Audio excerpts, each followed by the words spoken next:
Bonjour à toutes et à tous, bienvenue, si vous m'entendez évidemment, bienvenue au webinaire consacré à la comptabilité sur Albus.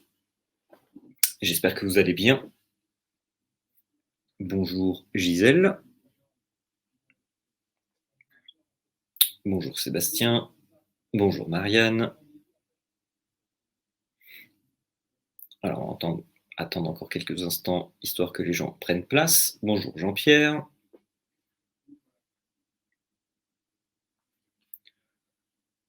En tout cas, j'espère que vous allez tous et toutes très bien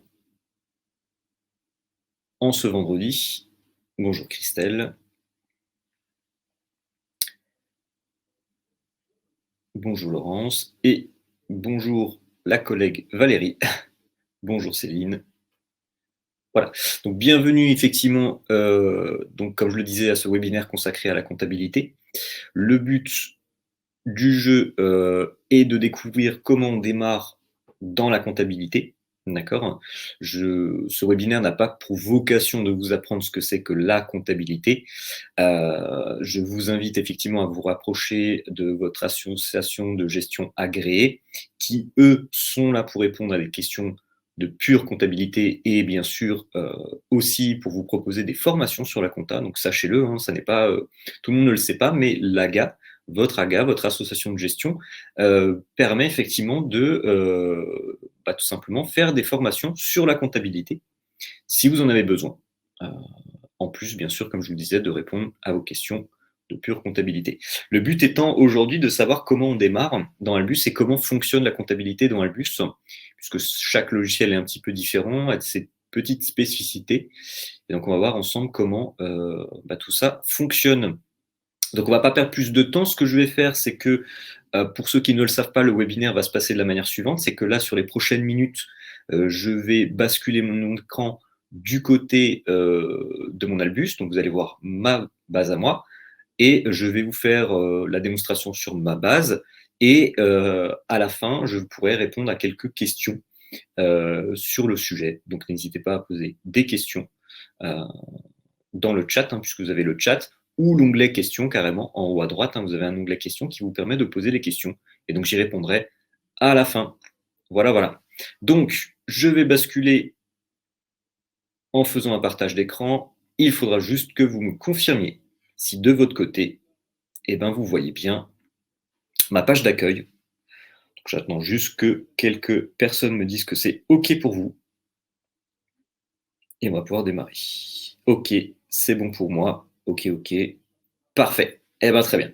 Et bonjour Delphine. Alors, la comptabilité dans Albus. Alors, en fait, il existe plusieurs endroits que vous allez devoir gérer si vous souhaitez gérer votre compta.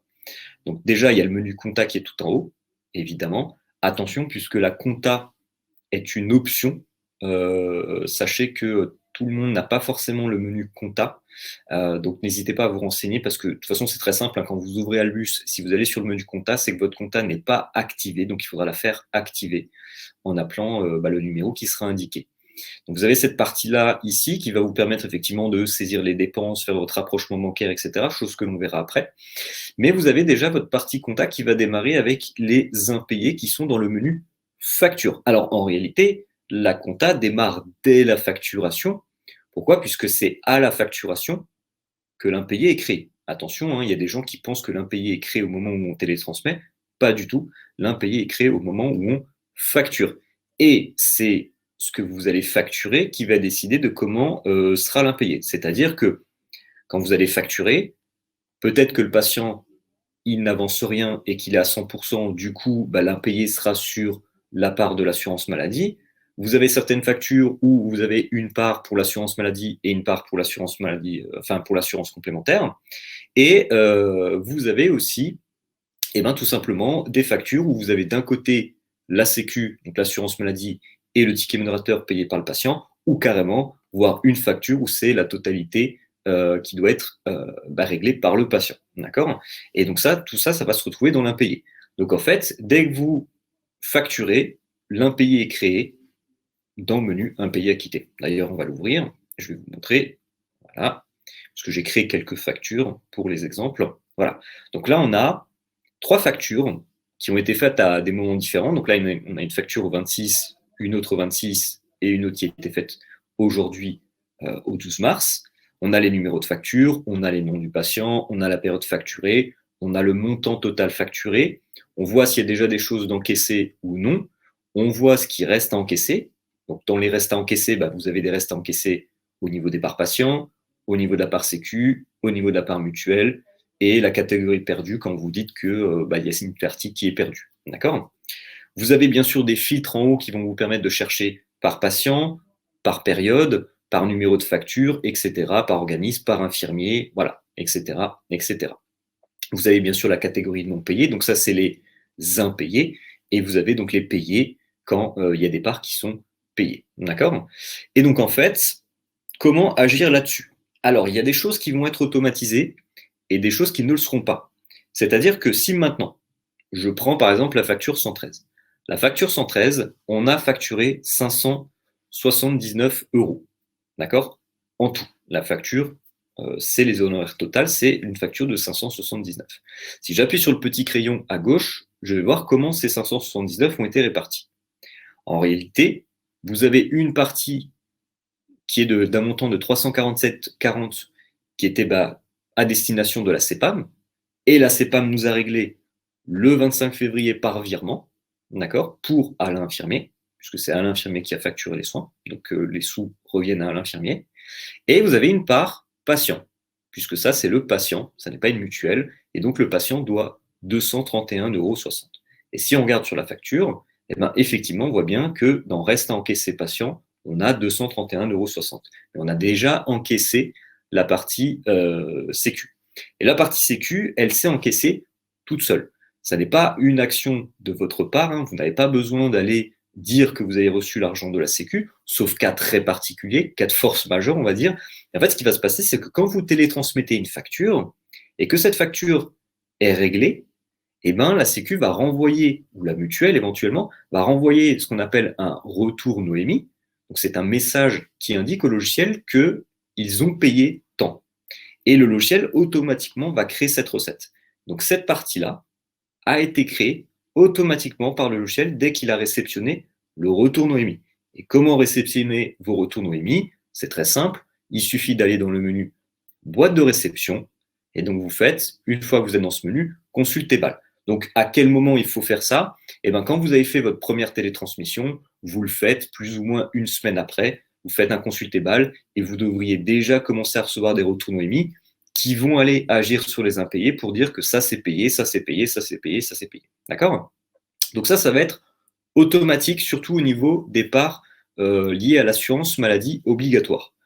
Concernant l'assurance maladie complémentaire, par contre, vous voyez la facture 126 qui, elle, où on a facturé 62,50 euros, dans le reste à encaisser, on a une partie sécu. Donc ça, il y a de fortes chances que vous receviez un retour Noémie pour dire au logiciel, les 40,86 euros ont été payés. Donc cette partie-là se transvasera normalement toute seule dans la partie encaissée.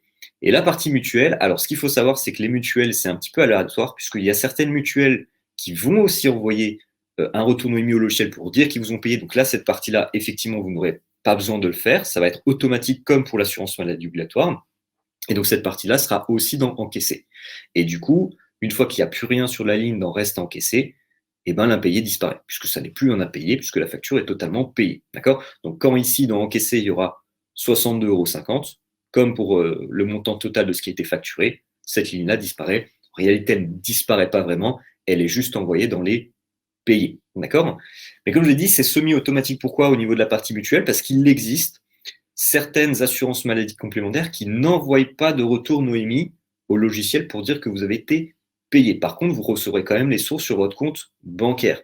Donc à ce moment-là, pour indiquer que vous avez reçu les sous de telle facture, il suffira de cocher là ou les factures pour lesquelles vous avez reçu un virement. D'accord ? Donc vous cochez les factures et ensuite vous dites encaisser mutuel. Le fait de dire encaisser mutuel, ça va vous permettre d'indiquer au logiciel qui a reçu les sous, évidemment. Là, c'est qu'une seule facture, mais on pourrait très bien en cocher plusieurs. La date de quand vous avez reçu les sous sur votre compte bancaire et le mode. Est-ce que c'était par virement? Est-ce que c'était par chèque? Ou est-ce que vous ne les recevrez jamais? Du coup, c'est de la perte. D'accord?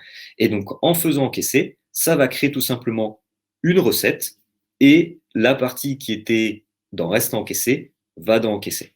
Alors, vous allez me dire, oui, mais des fois, et surtout, c'est pas des fois, c'est tout le temps, quand vous allez sur votre compte bancaire et que vous regardez votre virement, il n'y aura peut-être pas le montant exact, puisque si votre virement concerne plusieurs factures, et bien là, ça commence à être difficile de savoir quelles factures sont concernées. Malheureusement, il n'y a pas 36 solutions, hein. Soit vous faites des additions pour essayer de voir si vous tombez sur le même montant, ou alors il faut carrément contacter la mutuelle pour savoir quelles sont les factures concernées par votre virement. C'est pour ça que c'est quand même beaucoup plus pratique que la mutuelle envoie tout simplement un retour non émis, parce que ça va se faire automatiquement, donc il n'y a aucune action de votre part. Par contre, il est certain qu'il y a quelque chose qui ne sera jamais automatique, c'est les restes à encaisser patients. Puisque oui, le patient n'envoie pas de retour noémie au logiciel pour dire qu'il a payé, et donc c'est à vous forcément d'indiquer que vous avez été payé du patient. Et donc à ce moment-là, c'est comme pour les encaissements mutuels, il suffit de cocher là où les factures, voilà, donc vous cochez par exemple les factures, et là vous dites encaisser patient. Et sur le même modèle, il suffit d'indiquer quel infirmier a réceptionné les sous, à quelle date, évidemment. Le montant, lui, reprend déjà les montants des parts patients et le type, est-ce que c'était de l'espèce, chèque, etc. Et aussi perte, hein, puisque comme dit, vous avez aussi perdu si jamais vous ne recevrez jamais les sous, puisque ça peut arriver. Donc bien sûr, là, il nous dit que c'est un total d'espèces de 245,96. Là, rien ne m'empêche de dire que c'est un chèque. Voilà, je vais mettre un numéro de chèque. Voilà, 1, 2, 3, 4. Ici, je peux indiquer le chèque et mettre un autre numéro. Voilà.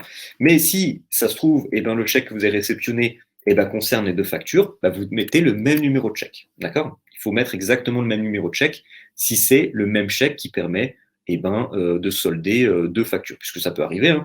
Vous allez faire des soins pour un couple et le chèque va servir à solder toutes les factures. À ce moment-là, si vous faites ça comme ça et que vous faites encaisser, le logiciel va savoir que vous avez indiqué le même numéro de chèque et donc il va vous proposer de dire est-ce qu'on crée deux recettes, donc une par facture, donc ça serait considéré comme deux chèques, ou c'est une recette qui concerne ces deux factures. Donc là, ça serait notre cas, et on va dire que oui, le chèque a permis tout simplement de solder les parts à percevoir du patient Arthur et Bertrand. Donc on va dire générer une recette. Voilà. Il vous propose d'imprimer la quittance, évidemment, si vous le souhaitez. Ça n'est pas obligatoire. Voilà, et on va fermer. Et du coup, les factures de Arthur et Bertrand ont disparu. Pourquoi? Puisque, comme je vous le disais, quand tout est payé, l'impayé disparaît. Il disparaît dans la catégorie payé, puisque si je vais dans payer et que je fais actualiser, vous allez voir qu'on retombe sur nos factures 113 et 112 du patient Bertrand et Arthur, et on voit bien que dans facture, on a 579, et dans encaissé, on a 579. Pareil sur la facture d'en dessous, 41,50 € et 41,50 €. Donc, ça, tout le monde peut le faire, hein, que vous ayez pris la compta ou pas, et ça vous permet, puisque sachez que la liste de vos paiements peuvent être édités en appuyant sur le bouton imprimer, puisque vous allez pouvoir dire, voilà, je veux imprimer ou générer en PDF la liste des paiements que j'ai perçus. Vous pouvez sélectionner le mode de paiement, vous pouvez sélectionner par date d'encaissement, etc., par infirmer tout ça. D'accord? Et donc, du coup, ça se présente de la façon suivante, c'est que si je fais imprimer, le logiciel va vous ressortir sur différentes feuilles les parts de l'assurance maladie obligatoire. Donc, c'est dans le titre, hein, caisse obligatoire.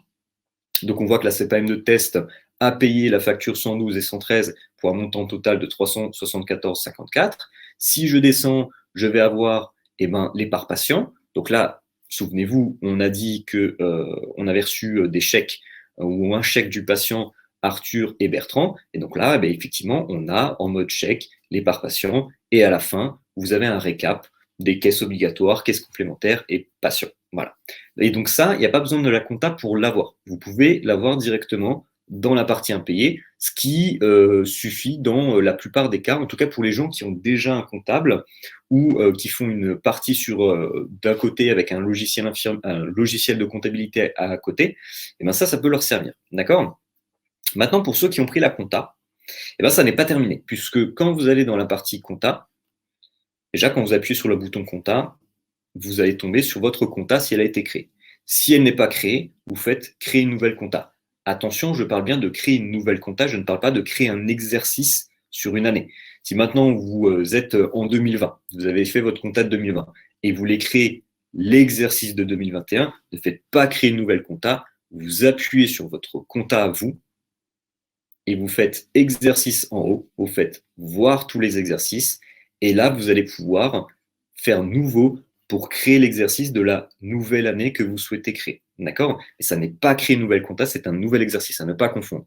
Créer une nouvelle compta, c'est vraiment pour avoir cette partie-là, pour avoir ce module, pour pouvoir saisir des recettes, des dépenses, etc., etc. Donc, en créant une nouvelle compta, il va vous demander votre numéro SIRET, etc. Donc, il suffira d'enseigner les informations qui vous sont demandées. Mais une fois qu'elle est créée, elle est créée. Il vous demandera aussi si c'est une compta de SCP, SCM, libérale, dans le cas où c'est juste une compta libérale, etc. Donc là, il faudra s'adapter par rapport à votre cabinet, tout simplement. À ce niveau-là, donc vous avez, ça se présente comme sur Albus, en fait, vous avez les champs, enfin les menus principaux là-haut, donc vous avez recettes, dépenses, etc., etc. Donc déjà, on va s'intéresser au menu recettes, puisque le menu recettes, lui, s'alimente tout seul par rapport à vos impayés. Je vous ai montré avant, dans les impayés, comment saisir des recettes, etc., d'accord? Et ben, elle se crée automatiquement, puisque regardez, là, le chèque que l'on a saisi juste avant, le fameux chèque 1, 2, 3, 4, avec le numéro 1, 2, 3, 4, qui se permettait de solder notre patient Arthur et Bertrand, ben, il est ici. Vous voyez, si j'appuie sur le petit crayon et que je fais modifier, on va bien voir que c'est bien notre facture 112 et 113 d'un montant de 14,36 € et d'un montant de 231,60 €. On voit qu'on a bien la référence du chèque 1, 2, 3, 4, que c'est un chèque, etc. Vous voyez que ça s'est créé automatiquement parce qu'on a géré l'impayé. D'accord? Pareil pour les caisses, pareil pour les mutuelles. Quand vous recevez un retour Noémie, ça va solder l'impayé, mais en plus, dans la partie recettes, ça va créer une ligne de recettes. Donc en fait, ça va être assez rare de faire recette nouveau ici, puisque le bouton recette nouveau va vous permettre de créer une recette, mais donc du coup, ça ne va pas pointer l'impayé. Hein. Petite précision qui a son importance, vous pouvez depuis les impayés faire en sorte de solder l'impayé et que ça crée automatiquement la recette dans la compta, mais si maintenant vous saisissez une recette ici, vous ne pouvez pas sélectionner une facture à aller enlever dans les impayés. Ici, c'est pour saisir des recettes, on va dire, qui n'ont, entre guillemets, rien à voir avec des facturations que vous avez faites depuis Albus. Admettons, vous avez reçu une prime. D'accord? Vous avez reçu une prime, et bien ce que vous allez faire, c'est qu'effectivement, ça n'est pas lié à une facturation. Donc là, oui, vous allez saisir une recette en indiquant la date de quand vous avez reçu votre prime. Ensuite, vous allez indiquer le montant, le mode de paiement, évidemment. Est-ce que c'était en espèces, chèque, virement, etc. La banque, ça, normalement, il le sélectionne tout seul. Vous n'aurez pas à bouger quoi que ce soit. Le type de payeur, est-ce que c'est aucun? Est-ce que c'est patient? Est-ce que c'est une caisse? Est-ce que c'est une mutuelle? Est-ce que c'est de l'achat des SIAD? Est-ce que c'est autre? Voilà, vous pouvez indiquer autre. Vous pourrez dire, je ne sais pas, moi, par exemple, ARS ou la CEPAM ou ce que vous voulez. Le libellé, alors le libellé, qu'est-ce que c'est? C'est un titre que vous donnez tout simplement à votre encaissement ou à votre dépense. Hein. Donc là, on peut dire, par exemple, prime.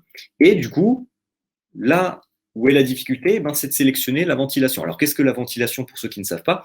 La ventilation, c'est de dire, ces 390 €, ils vont dans tel compte. Pourquoi? Parce que quand vous faites des recettes ou des dépenses, votre recette, peut-être que c'est, par exemple, une recette liée à une prime. Est-ce que c'est lié, par exemple, à une recette de l'achat des SIAD? Est-ce que c'est une recette, peu importe. En tout cas, en gros, dès que vous recevez des recettes, vous devez alimenter un compte, d'accord? Et donc ça, vous allez pouvoir le sélectionner ici. Voilà, donc on va pouvoir indiquer est-ce que c'est des frais de réception, frais de séminaire, pareil pour les dépenses. Est-ce que quand vous faites une dépense, est-ce que c'est de l'essence? Est-ce que c'est pour l'électricité, etc.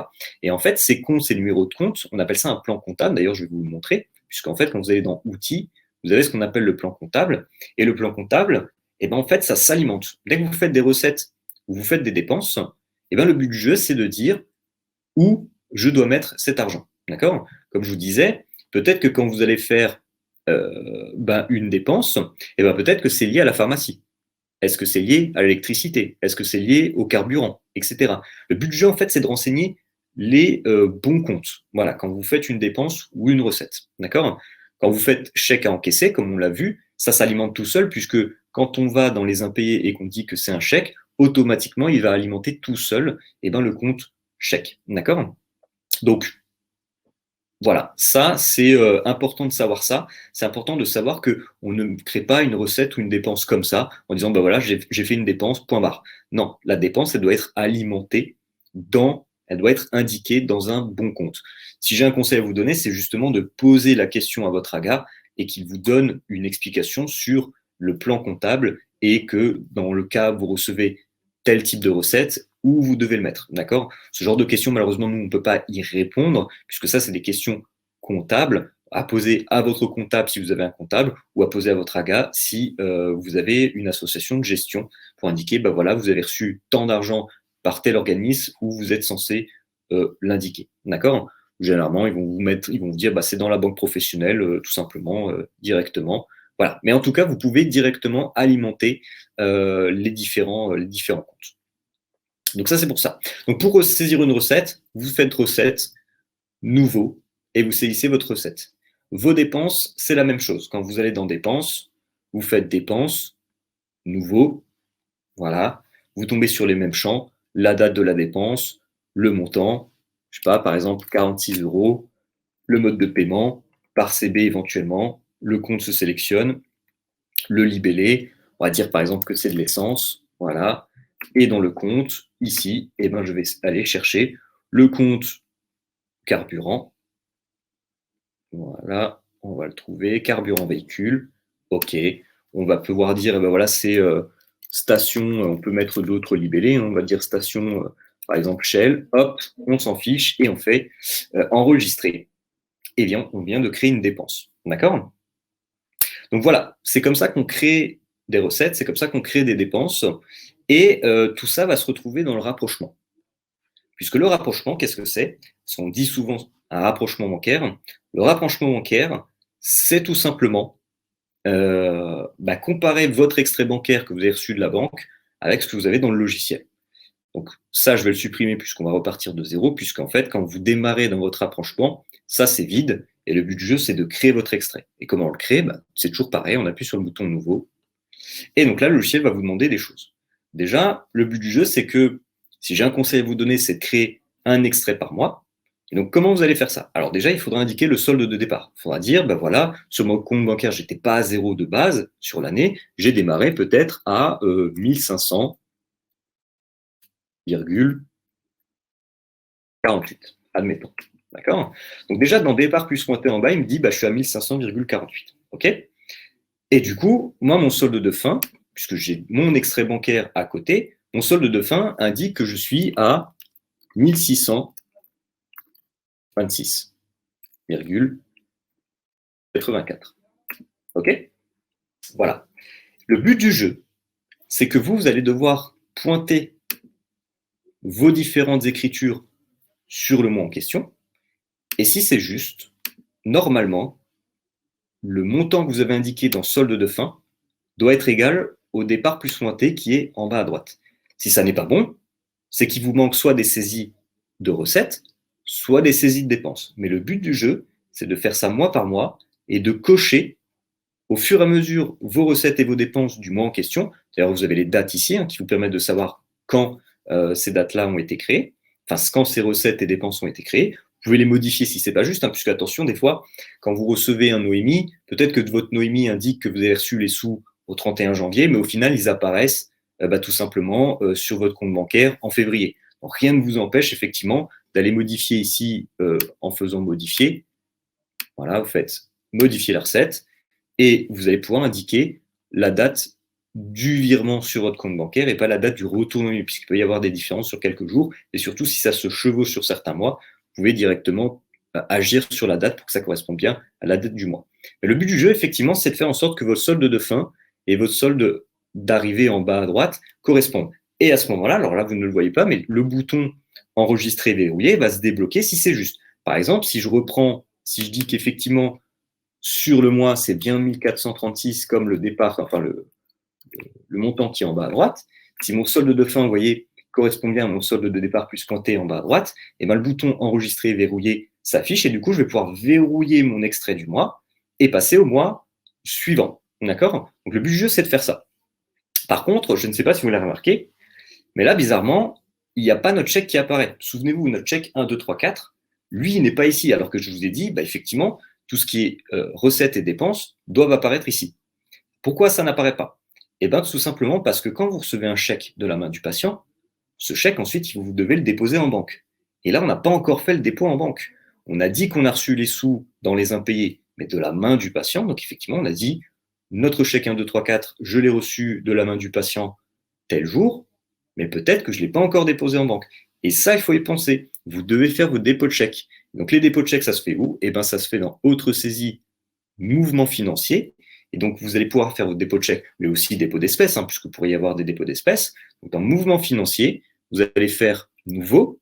Vous allez pouvoir dire, eh ben, j'ai déposé les sous le 12, voilà, que c'était un dépôt de chèque, donc qui va tout seul remplir le libellé. Il va sélectionner tout seul le compte de départ et le compte d'arrivée. Et là, je vais faire ajouter des chèques. Et là, sur quoi je vais tomber? Eh ben, je tombe sur mon chèque 1, 2, 3, 4.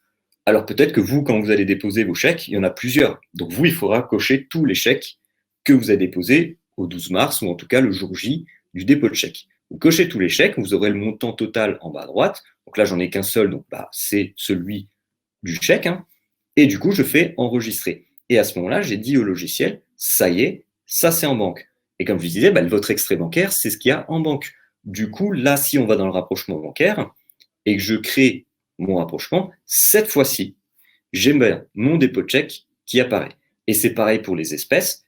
Quand vous les recevez de la main du patient, une fois que vous les avez reçus de la main du patient, ils ne sont pas encore en banque. Vous devez les déposer. Et donc, il faudra faire la même chose dans le logiciel, c'est-à-dire qu'il faudra aussi initier un dépôt d'espèces si vous faites un dépôt d'espèces. D'accord?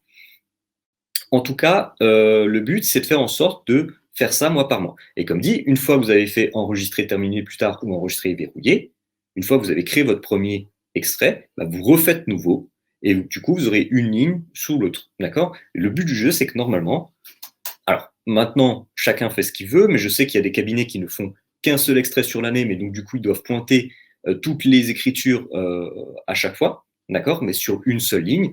C'est un risque d'erreur, faites attention avec ça. Moi, si j'ai un conseil à vous donner, c'est de faire effectivement un extrait tout simplement par mois. C'est plus simple. Au cas où, s'il y a un problème, bah, vous pouvez agir directement sur l'extrait du mois. Voilà, ça sera plus simple pour la suite. Et du coup, normalement, bah, vous devriez avoir au moins 12 lignes, puisque bah, il y a 12 mois dans l'année, donc du coup, un extrait par mois. Et comme dit, ça n'est pas obligatoire, c'est un conseil que je vous donne. Rien ne vous empêche de créer un extrait sur l'année et au fur et à mesure de faire enregistrer et terminer plus tard, et au fur et à mesure de pointer les différentes écritures. D'accord? Donc voilà comment démarrer la comptabilité dans Albus. Il existe bien sûr d'autres choses dans la comptabilité. Il existe la possibilité d'imprimer toutes sortes de choses. Vous pouvez imprimer le livre des recettes, le livre des dépenses, on appelle ça l'impression des encaissements, l'impression des décaissements. Vous avez la possibilité d'imprimer la 2035, la balance, le grand livre, etc.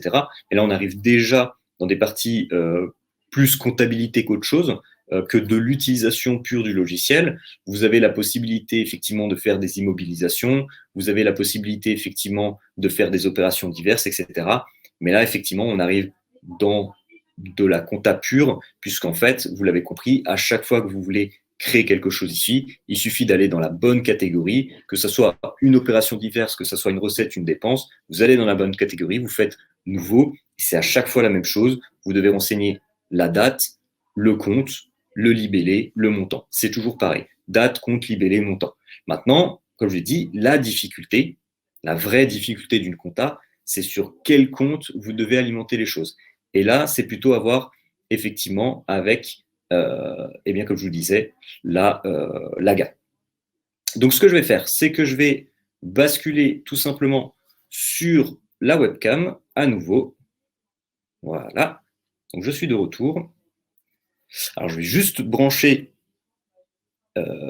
mon Mac, puisque j'ai presque plus de batterie. Je reviens 2 secondes. Je vous laisse poser les questions et je reviens pour voir vos petites questions.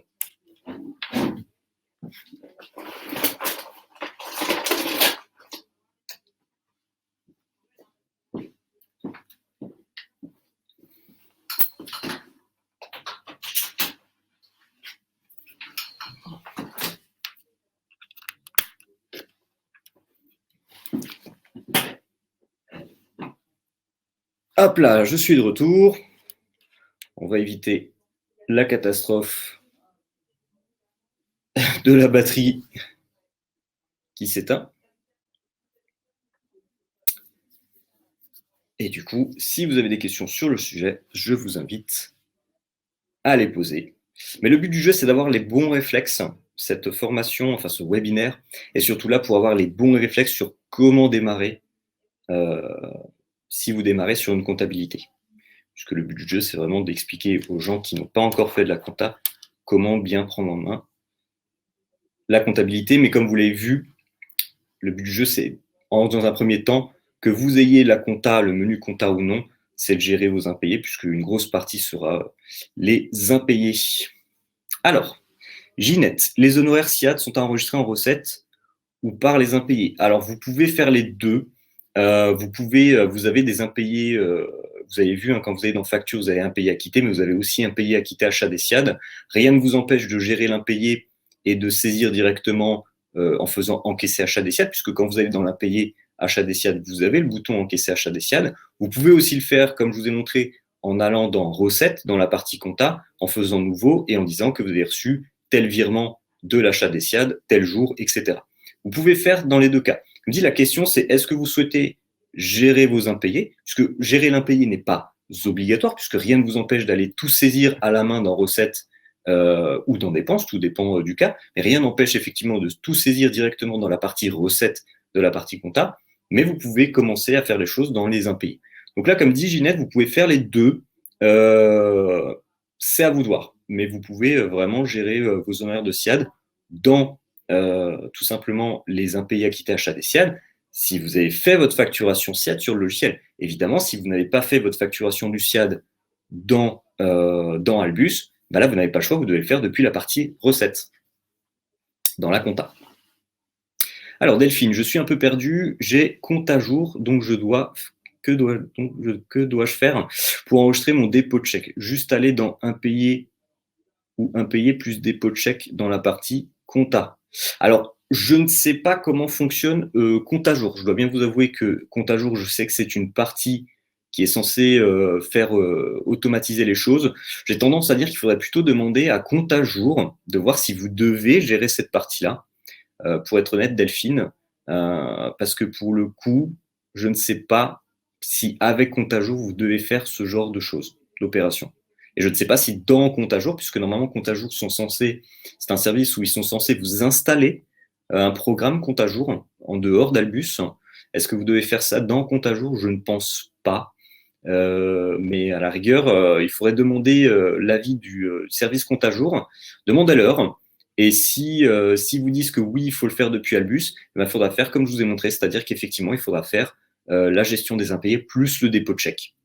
Puisque de toute façon, sachez que vous ne pouvez pas faire le dépôt de chèque sans saisir une recette ou gérer l'impayé. Ça n'est pas possible de faire un dépôt de chèque sans que le chèque existe. Donc dans tous les cas, pour faire un dépôt de chèque, il vous faut saisir le chèque. Donc Gisèle, Albus me demande de solder mon compte bilan d'ouverture et mon compte blanc privé pour clôturer l'exercice. Comment faire? Et ben du coup, ce que vous devez faire, c'est que quand vous êtes dans la clôture, quand vous êtes dans la partie outils, vous avez effectivement clôture de l'exercice. Et normalement, dans clôture de l'exercice, vous avez directement un bouton finaliser. Et du coup, si vous faites finaliser, ça devrait être OK, ça devrait être bon. Normalement, ça ne devrait pas trop être compliqué. Normalement, la clôture de l'exercice se fait automatiquement. Elle se fera correctement si tout est OK, évidemment, au niveau des comptes. Par contre, si vos comptes ne sont pas équilibrés, il y a de fortes chances que le logiciel ne vous laisse pas clôturer l'exercice comme ça. Il va peut-être vous dire qu'il y a des choses qui ne vont pas. Donc, vérifiez bien aussi au niveau des messages. Ça peut arriver effectivement. Et n'oubliez pas de faire finaliser le transfert aussi, hein, puisque du coup, vous avez le transfert des écritures. Pensez bien aussi à faire d'abord, avant de faire la clôture de l'exercice, à finaliser le transfert d'une année à l'autre pour et ben, tout simplement transférer les écritures non pointées du rapprochement bancaire plus le solde bancaire de fin pour que ça aille sur l'autre année avant de faire la clôture de l'exercice, évidemment. Mais il me semble que si vous avez fait le transfert des écritures et que ensuite vous faites clôturer de l'exercice, il vous demandera juste d'appuyer sur le bouton finaliser et puis normalement ça devrait être OK. J'ai pas encore eu de cas où ça bloque à ce niveau-là. Donc Jean-Pierre, faut-il faire une saisie d'espèces ou de chèques dans autre saisie si on a déjà fait dans un pays acquitté? Alors faut-il faire une saisie d'espèces ou de chèques dans autre saisie si on a fait... Alors non. En fait, si vous avez déjà géré vos... si je comprends bien, Jean-Pierre, vous avez déjà fait vos impayés acquittés. Vous avez déjà fait vos saisies dans un pays acquitté. Parce que si vous avez géré vos impayés, c'est qu'automatiquement, ça a créé les chèques et les recettes directement dans la compta. Ça se fait toujours comme ça. C'est dès que vous faites quelque chose dans les impayés, ça crée dans la compta les choses. Par contre, si vous faites l'inverse, si maintenant vous avez créé automatiquement, enfin pas automatiquement, mais justement manuellement vos chèques et vos espèces, Jean-Pierre, à la main en faisant recettes nouveaux et pas depuis les impayés, et ben en fait cette manière de faire n'est pas allée pointer les impayés. C'est comme je le disais, on peut depuis les impayés saisir en fait vos chèques et espèces et ça va créer automatiquement dans la compta les chèques et les espèces. Mais si maintenant vous faites l'inverse, ça n'est pas possible. En fait, si vous saisissez à la main les chèques et les espèces depuis la compta, ça ne pointera pas les impayés. Donc là, vous n'avez pas le choix. En fait, ce qu'il faut faire, c'est si vous voulez enlever l'impayé, eh ben, vous devez forcément annuler vos saisies de chèques et d'espèces et du coup faire votre saisie de chèques et d'espèces depuis les impayés. Sinon, l'impayé ne se soldera pas. Après, comme dit, l'impayé est une donnée abstraite. Concrètement, l'impayé, lui, il est juste là pour vous dire ça c'est pas payé, ça c'est pas payé, mais après la finalité, c'est ce qui se retrouve dans la liste des recettes dans la partie compta. Donc c'est ça qui se permettra effectivement de faire rapprochement bancaire. Mais si maintenant vous voulez vraiment faire en sorte d'avoir une liste des impayés propre qui corresponde à votre liste de recettes, là pour le coup, il faut vraiment faire partir depuis les impayés et ensuite vous allez dans la compta, mais pas l'inverse. Donc à ce moment-là, il faudra vraiment repartir en arrière, il faudra dépointer vos chèques et espèces si vous les avez déjà pointés dans le rapprochement, les supprimer et après faire depuis les impayés vos saisies. Vous ne pourrez pas faire autrement.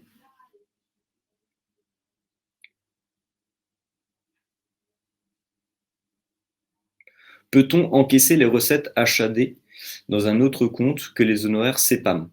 Pas si vous le gérez depuis les impayés. Enfin, si maintenant vous faites depuis les impayés, Gisèle, honoraire, encaissement achat des SIAD, ça va créer automatiquement dans la recette le compte qui est par défaut. Par contre, rien ne vous empêche après d'aller dans la compta, de faire modifier de recette et de changer et de modifier la ventilation. Ouais.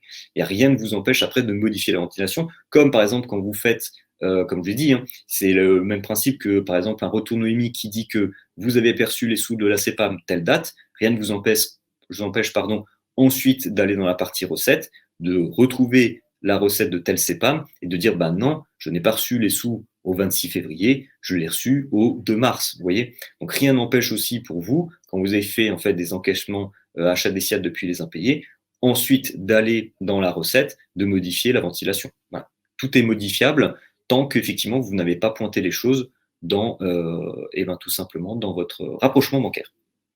Puisque quand vous pointez les choses dans le rapprochement bancaire, ça n'est plus possible de modifier la recette, puisque en fait elle a été pointée, donc c'est qu'elle est validée. Donc dans ce cas-là, il faudra la dépointer. Si vous la dépointez, après vous pouvez modifier la recette et donc changer tout ce qui est ventilation, date, etc. Alors Delphine, ok, avant Albuser, on faisait dans Albus, merci. Oui, effectivement, mais il me semble que dans l'ancienne version, compte à jour était intégré à Albus. Après, tout dépend de la version d'Albus que vous aviez, si c'était un Albus 8 ou un Albus réseau distant.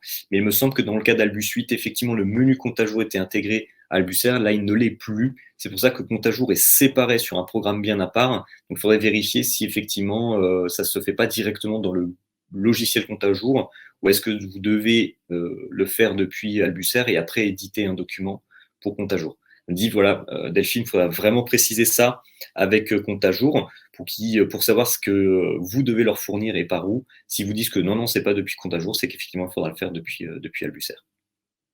Donc Sébastien, comment imprimer un état de rapprochement au 31 décembre comme dans l'ancienne version? Alors, je ne sais pas si l'état de rapprochement a changé de nom, parce que c'est possible qu'il y ait certaines impressions qui ont changé.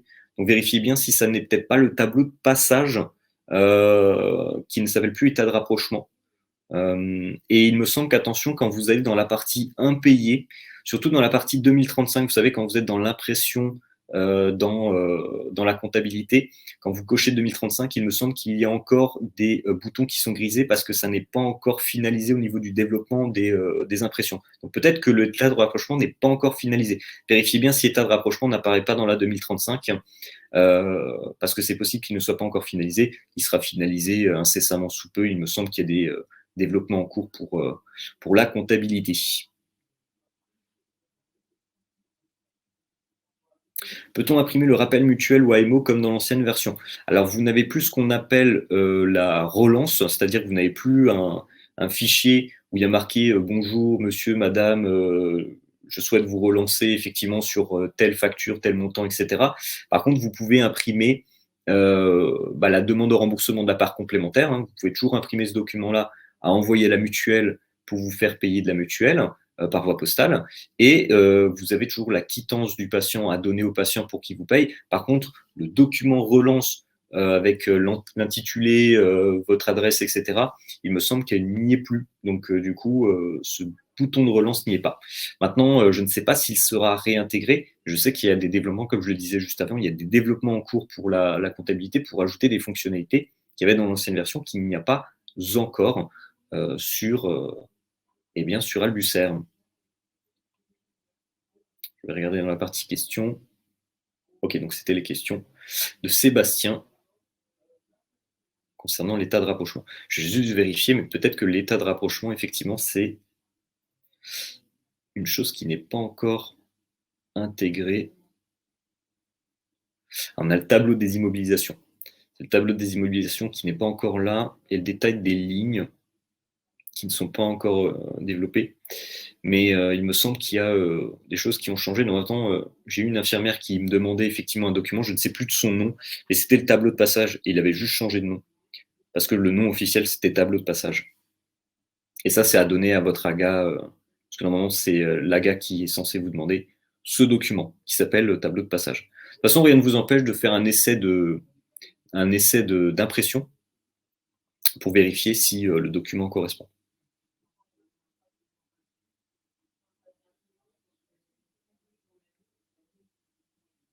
Donc ça, c'était à l'attention de Sébastien.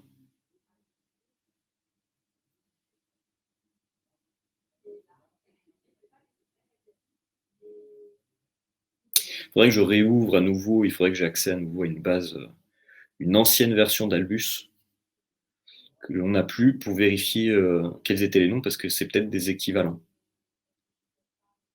À la rigueur, je l'indiquerai directement sur les procédures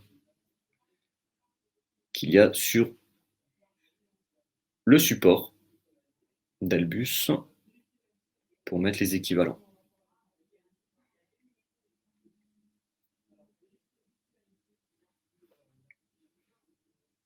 Alors Sébastien, on peut exporter la compta chez notre comptable en envoyant avec Excel.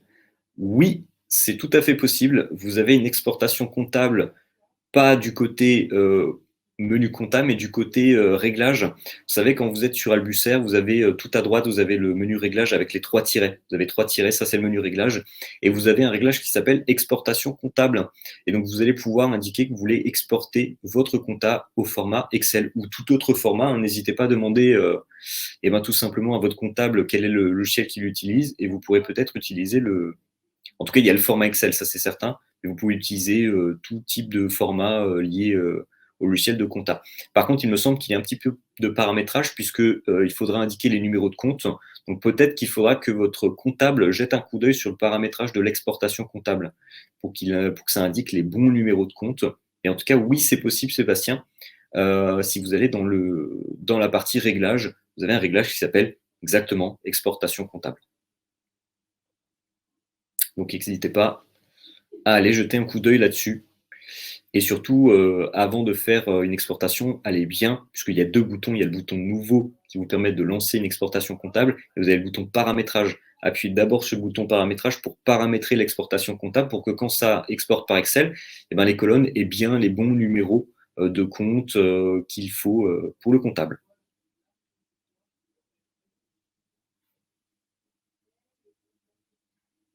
Alors Agnès, ce qui concerne les amortissements n'existe pas encore.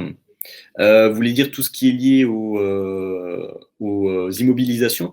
Normalement, si vous allez dans les immobilisations, vous pouvez créer en fait les immobilisations et vous avez le tableau d'amortissement.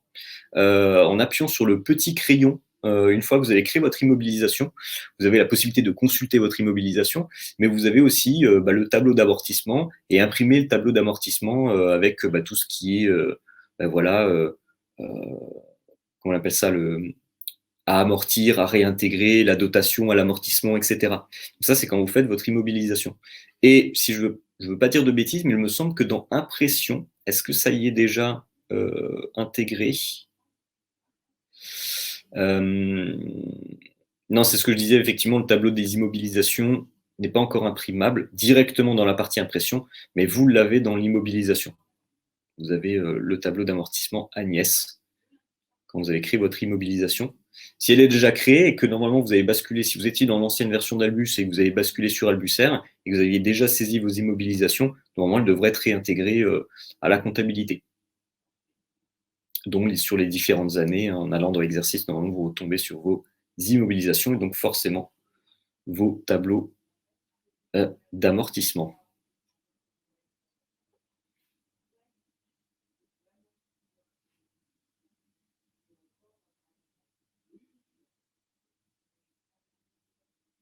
Si on parle bien sûr de ça,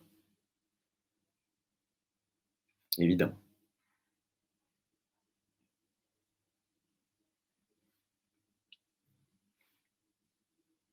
Ok. Eh bien, écoutez, on est arrivé à la fin de ce webinaire, hein, puisque ça y est, on a passé nos 45 minutes ensemble.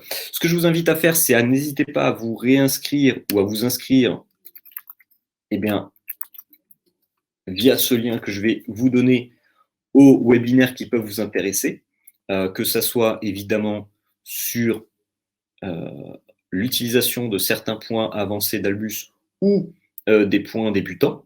Si vous avez du mal avec la transition entre Albus ancienne version et la nouvelle version. Donc n'hésitez vraiment pas. Et ben écoutez, moi je vous souhaite une excellente journée et un bon week-end, évidemment, pour ceux qui sont en week-end. Pour ceux qui ne le sont pas, eh ben, courage, force à vous.